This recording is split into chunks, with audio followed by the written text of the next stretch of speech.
네, 10월 19일 날 치러졌던 해양경찰 순경하고 경위 있었는데 순경 먼저 풀어보겠습니다. 저는 이제 시험이 끝나가지고 그냥 맘 편하게 이제 홀가분하게 지금 쉬고 있는 상태고 보니까 문제지를 며칠 전에 올렸더라고요. 그래서 시험을 끝나고 좀 바로 올려줬으면 법무사 시험 치기 전에 뭐 풀어봤을 텐데 그게 좀 아쉽네요. 이게 시험 치는 기관별로 어떤 데는 시험 당일날 문제를 올려주기도 하고 어떤 데는 뭐 한 일주일 있다 올리고 어떤 데는 한 달 있다 올리고 막 들쭉날쭉이에요. 담당자들이 어차피 파일은 다 있을 테니까 시험 끝났으면 바로바로 좀 문제를 올려줬으면 좋겠습니다. 이게 막 문제를 바로 올리면 뭐 전국에서 더 많은 이의 제기가 들어올까봐 그런 건지 어쩐 건지는 모르겠는데, 아니 국가기관 공무원들이 하는 일 다 똑같고 파일 있는 건 다 똑같은데 뭐 바로 좀 시험 끝난 날 바로 올려주면 안 되나요? 바로바로 좀 올려줬으면 좋겠고, 보니까 지금 유튜브에 아직 그 이거 해설 올리신 강사님이 아무도 없더라고요. 그래서 이제 제가 또 똑같이 할 건데, 근데 이제 그냥 해설을 다 만들어 가지고 올리지 않고 일단 저도 문제를 한번 풀어보겠습니다. 그래서 수험생 입장에서 같이 풀어볼 테니까 이미 풀어보신 분들도 아니면 이제 내년도 내후년도를 준비하시는 분들도 이렇게 꼭 풀어보셔야 되고, 이 기출문제는 해설이 나왔다고 해서 그게 그 해설지가 이제 나왔든지 아니면 이제 그 해설 강의가 올라왔든지 간에 문제는 꼭 먼저 풀어보고 그래야 됩니다. 자기가 한 번의 기회를 놓치는 거예요. 네, 알든 모르든 공부가 얼마큼 됐든 안 됐든 반드시 기출문제는 내 손으로 스스로 풀어보고 그 안에서 고민해보고, 어쨌든 고민해가지고 자기 나름대로의 어떤 직관과 기준을 가지고 답은 어쨌든 고를 거 아니에요. 네, 그렇게 해서 고르고 뭐 틀리면 틀리는 대로 맞으면 맞는 대로 그렇게 이제 복귀하면서 해설 보면서, 네, 해설 강의 들으면서 그렇게 해야 그런 와중에 실력이 늡니다.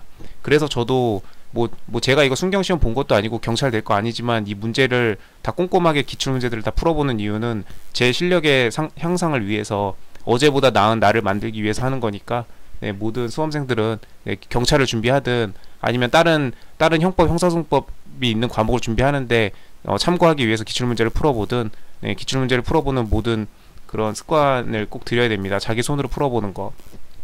그리고 제가 풀어보는 걸 같이 보면서, 네, 저도 다 못 맞춰요. 그리고 저도 다 맞추길 바라지 않습니다. 왜냐면 제가 다 맞췄다는 거는 제가 다 아는 것만 지문으로 나왔다는 거잖아요. 네, 그거는 뭐 의미가 없기 때문에 저도 그렇게 형사법을 공부했지만, 형법과 형사소송법을 합친 개념이죠.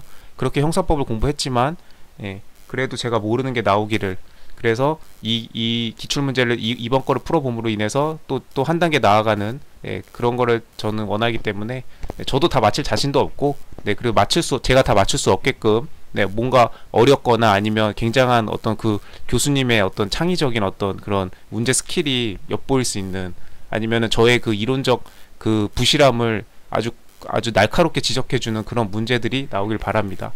네, 그럼 이제 문제 들어가 볼게요.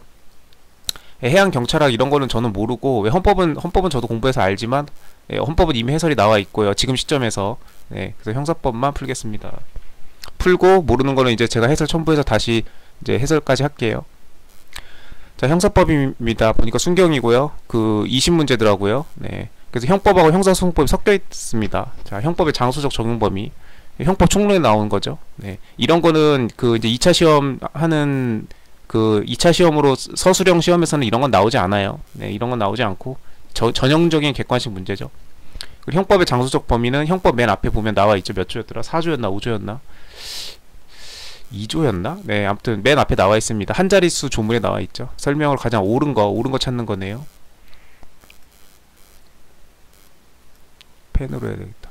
옳은 거. 저는 실제로 시험 문제를 풀 때 객관식은 옳은 거 아니면 옳지 않은 거잖아요. 그래서 옳은 거는 동그라미, 옳지 않은 거 찾는 거. 여기도 옳은 거네. 옳지 않은 거 찾는 거는 이렇게 가입표 이렇게 해놓습니다. 헷갈리지 않게. 왜냐면 정오를 다 가려놓고선 이거를 문제를 거꾸로 해가지고 옳지 않은 거 찾는 건데 옳은 거를 체크하고 이러면, 예, 그쵸. 그래서 이렇게 항상 저는 표시를 합니다. 가장 옳은 것은, 네, 맞는 거 찾는 거, 틀린 거 찾는 거. 네. 자, 미국인이 국내에서 우리나라 사람들과 마약 밀수에 대해 공부를 했으나, 네, 외국인이죠. 외국인이면 이제 기본적으로 미국이 알아서 해야죠. 우리나라 사람이 아니니까. 근데 외국인이 우리나라에 들어와가지고 뻘짓거리를 하고 다녀요. 그러면 우리나라가 가만히 있으면 안 되겠죠. 너 왜 우리나라 들어와가지고 사람들한테 피해 끼치고 사기치고 댕겨? 그럼 당연히 처벌을 해야겠죠. 미국인이든 뭐 브라질 사람이든, 그쵸. 그런 거에 대한 이제 장수적 범위가 나와 있습니다.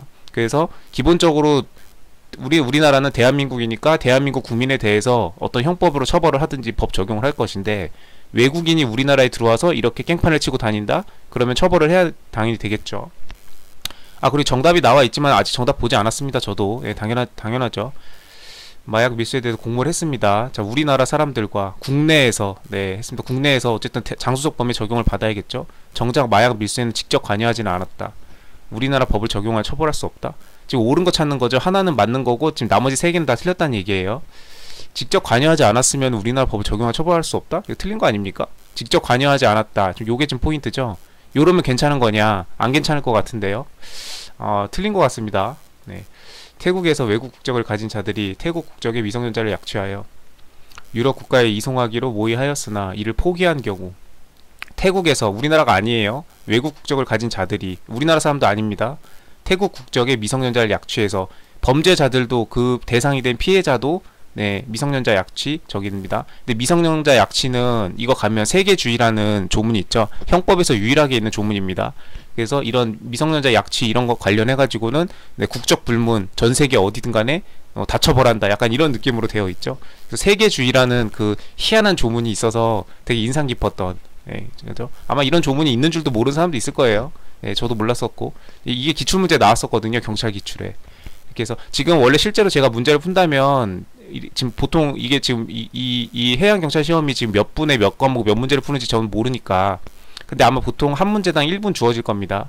그래서 원래 1분 단위로 해야 되기 때문에 그냥 빠르게 그냥 생각하고 답만 골라내고 넘어가야 되긴 한데, 네, 일단 간단히 이렇게 제가 생각하는 거를 시험 문제 푸는 거를, 네, 생각하는 거를 이렇게 이제 현출을 하면서, 네, 말을 하면서 이렇게 하니까 시간이 조금 걸릴 수는 있다는 거 조금 감안해 주시고, 되도록이면 1분 안에 다 풀겠습니다. 유럽 국가에 이송하기로 모의하였으나 이를 포기한 경우, 지금 우리나라 사람이 안 들어가 있죠. 대한민국도 아니고 우리나라 사람이 범죄를 저지른 것도 아니고 그 피해자가 우리나라 사람도 아니에요. 만약에 피해자가 우리나라 사람이었으면은 뭔가 우리나라가 대한민국이 개입해서 우리 국민을 보호하기 위해서 어떤 그런 느낌이 있겠죠. 그러니까 이제 경찰은 대한민국 경찰이 어디까지 관여해야 되냐에 대해서 그런 것들을 이제 공무원으로서 일처리를 해야 되기 때문에, 그래서 아마 이 형법의 장수적 적용 범위가 이 기출마다 이 경찰 시험에서 꼭 나오거든요. 이게 한 문제는 꼭 나오는 것 같아요. 그래가지고 아마 그래서 이렇게, 아마 이게 그 경찰 공무원 시험이니까 아마 이렇게 내는 것 같습니다. 그만큼 중요하다는 얘기죠. 그래서 이 경찰 시험을 준비하시는 분들은, 저는 몰라도 돼요. 저는 경찰할 거 아니니까 저는 이거에 대해서 막 헷갈리고 잘 몰라도 되지만, 저는 객관식 이거를 보는 것도 준비하는 사람도 아니고, 그래서 저는 몰라도 되지만 경찰 시험을 준비하시는 분들이라면 이거를 정확히 알고 있어야 됩니다. 본인이 공무원 돼서 일 처리를 해야 되니까. 그쵸? 관할 건이 없는데 일 처리하면, 네, 상사한테도 욕먹고 그쪽 관할한테도 욕먹고 그러잖아요. 이거 우리 관할인데 왜 니네가 처리해? 그러고 양쪽에서 욕먹거든요. 내가 속한 직장의 상사한테도 욕먹고 상대방 직장 상사한테도 욕먹고. 예, 공무원 해보신 분들은 다 공감하실 거예요. 그렇기 때문에 이제 공무원 되실 분들은 이런 관할 이런 거에 대해서 되게 민감해야 됩니다. 이건 실질적으로 지금 형법의 관할에 대해서 묻고 있는 거죠. 경찰 공무원 네가 어디까지 관여할 수 있는지, 미국인이 이렇게 했을 때 얘를 처벌할 수사할 권한이 있는지, 그런 것들에 대한 내용이니까 잘 알아둬야 됩니다. 되게 중요한 문제예요. 괜히 1번이 아니죠. 네. 포기한 경우에 우리나라 형법을 적용하여 처벌할 수 있다. 모의하였으나 포기했네요. 유럽 국가에 이송하기로 모의하였으나 이를 포기한 경우, 포기했다. 이건 미수에 대한 얘기일까요? 미수?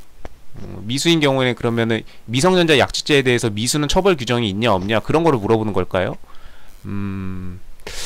2차 시험에서는 법전이 있는데 이 객관식은 법전이 없잖아요. 법전을 주지 않고, 네, 머릿속에 지식으로만 내가 공부한 거로만 풀어야 되기 때문에 이런 면에 있어서는 사실 그래서 객관식이 더 어려운 것 같습니다. 그래가지고 사실 뭐 순경 시험이라고 하면 이제 그 일반 공무원으로 치면 가장 9급 가장 말단이잖아요. 경찰 가장 하위 직급 뽑는 거지만, 그런 거랑은 별개로 이렇게 문제를 풀고 공부를 하는 거는 정말 겸손해야 되는 것 같아요. 그래서 이거는 지금 경위 시험이 아니고 순경 시험이고 이렇게 해가지고 낮은 직급의 공무원을 뽑는 시험이라고 해서 이렇게 무시하고 그럴 게 아닙니다. 네, 그런 것과는 별개로 내가 내용을 모르면 나한테는 어렵고, 이건 뭐지? 이런 것들이 굉장히 많죠. 그래서 저도 겸손한 마음으로, 네, 제가 순경할 건 아니지만, 네, 그렇다고 해서 제가 순경 문제를 풀면 다 맞고 다 아는 것만 나오냐? 절대 아니거든요. 그래서 저도 이렇게 풀어보듯이 이렇게 기출을 그렇게 해야 되는 것 같습니다. 일단 모의하였으나 포기한 경우, 미성년자 약취가 만약에 미수 혹은 뭐 예비 이런 거에 대해서 그럼 규정을 어떻게 하고 있는지 이 조문을 좀 봐야 될 것 같네요. 다 외우고 있는 게 아니니까.